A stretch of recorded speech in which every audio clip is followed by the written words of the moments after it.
We're going to be showing teachers the tools and the skills to create good quality classes online and to be able to create something that the learners are going to find engaging and that they're actually going to be excited about delivering. We've been training teachers in Hong Kong since 1997 and we are all specialists in e-learning. We have a lot of experience in creating online content and we have a lot of experience in teaching people online as well. It shouldn't be just a case of teacher leading the teacher talks and it being very teacher-centred. You don't want that in a communicative language classroom in a physical space, so why would you do that on a live online space? It just doesn't help a learner understand and use a language. So it comes down to training teachers in how to actually make it a lot more interactive. We've figured out a whole host of different ways to manage interactions, to give learners tasks to do, and then come back and collaborate.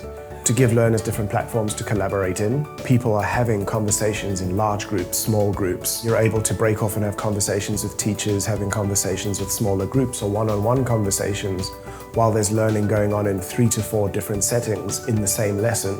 So we've managed to create almost a virtual classroom.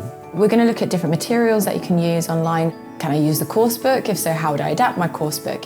What other resources can you bring online? And it's quite exciting because obviously you're all there, you're all connected to the internet, you've got a lot more things at your fingertips they can just dive into. So by the end of the session, learners will be able to set up and run their own online classroom using Zoom, and they'll be able to deploy a range of resources and they will confidently be able to run a lesson with a group of students. And I think these days with the proliferation of online schools and extracurricular online classes, becoming an effective online teacher is going to be a necessary skill set for all teachers, regardless of which context they're going to be teaching in.